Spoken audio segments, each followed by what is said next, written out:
Halo, kembali lagi bersama saya Rahman Satrio. Pada video kali ini kita masih membahas berkaitan dengan prokrastinasi. Pada topik kali ini kita khusus membahas tentang aspek genetik dari prokrastinasi dan apa hubungan antara prokrastinasi dan juga impulsivity. Nah, jika kita berbicara tentang aspek genetik, maka penelitian yang bisa dilakukan adalah dengan menggunakan atau meneliti anak kembar atau twin studies. Nah, untuk mengukur twin studies, kita bisa melihatnya dari yang pertama adalah identical twins atau kembar identik, yang mana mereka memiliki 100% kesamaan genetik karena berasal dari satu sel telur. Terus kemudian yang kedua adalah dengan menggunakan dengan meneliti dari fraternal twins atau kembar fraternal, di mana mereka memiliki sekitar 50% kesamaan genetik. Nah, pada penelitian yang dilakukan oleh Daniel Gustafson dari University of Colorado Boulder, uh, papernya berjudul Genetic Relation Among Procrastination, Impulsivity, and Goal Management Ability, Implication for the Evolutionary Origin of Procrastination. Nah, Gustafson ini kemudian meneliti sekitar 180 identical twins dan juga 166 fraternal twins. Nah, dan kemudian Gustafson dan koleganya menemukan bahwa kecenderungan procrastination itu memiliki bawaan atau bahasanya diturunkan secara genetik. Ada asosiasi antara gen tertentu dengan kecenderungan prokrastinasi. Nah, penelitiannya tidak hanya meneliti itu saja, tapi kemudian Gustafson dan kawan-kawan mendapati bahwa ada overlapping gene atau gen-gen yang sama yang diasosiasikan antara prokrastinasi dan juga impulsivity.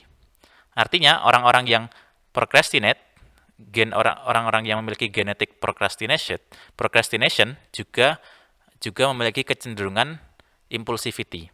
Nah, bagaimana penjelasannya? Nah, salah satu penjelasannya kita bisa meminjam dari penjelasan J.R. Ferrari. Beliau merupakan salah satu pakar di bidang prokrastinasi juga. Uh, Beliau menulis dalam sebuah artikel tahun 1993, artikel yang cukup lama, Procrastination and Impulsiveness, Two Sides of Coin.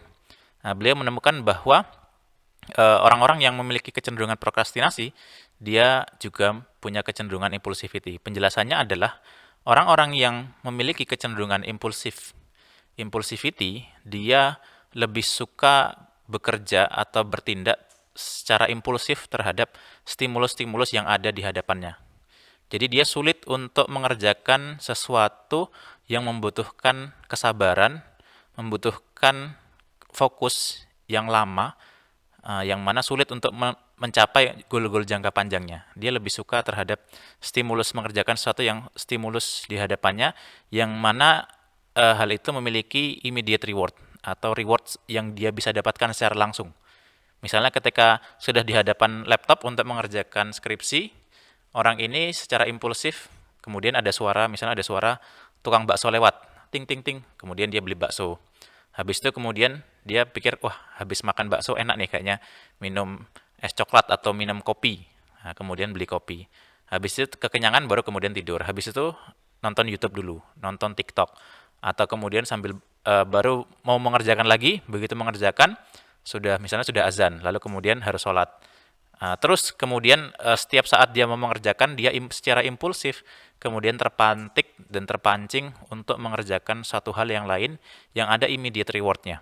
Nah, entah kemudian membuka WhatsApp, melihat sosial media dan lain sebagainya gitu-gitu.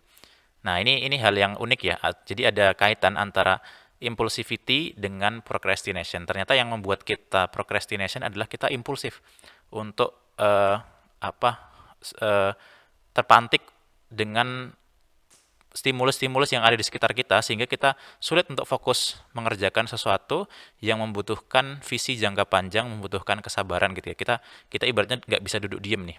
Nah, pertanyaannya adalah kenapa kemudian banyak dari kita yang kemudian memiliki kecenderungan impulsivity.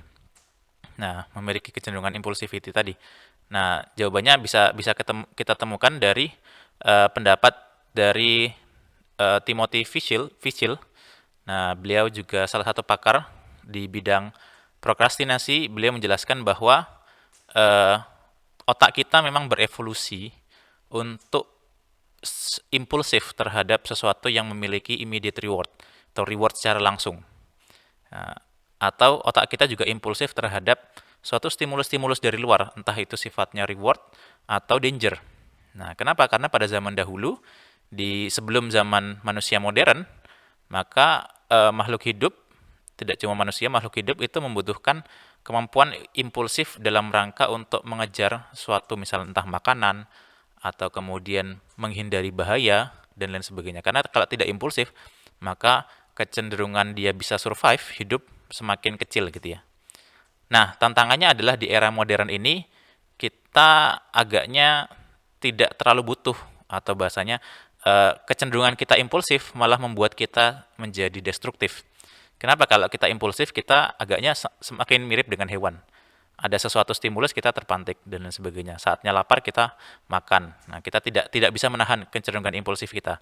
Nah, itu menjadi disadvantage bagi kita ketika kita tidak mampu menahan impulsivitas kita gitu ya. Nah, sehingga di era modern ini kita membutuhkan kemampuan dari prefrontal cortex untuk dapat mencegah atau mengurangi kecenderungan tendensi kita impulsif, sehingga kita bisa melakukan tugas-tugas yang bersifat jangka panjang.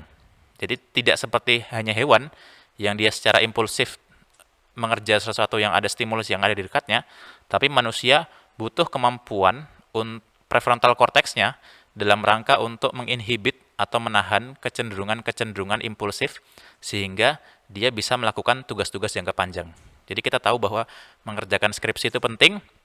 Kita bagian atau otak kita atau prefrontal cortex kita membuat kita mengurangi impulsivitas kita untuk main HP, untuk nonton Netflix, atau untuk main di luar, atau nyemil bahkan dan lain sebagainya gitu ya, demi agar dapat bisa fokus mengerjakan tugas yang ada di hadapan kita.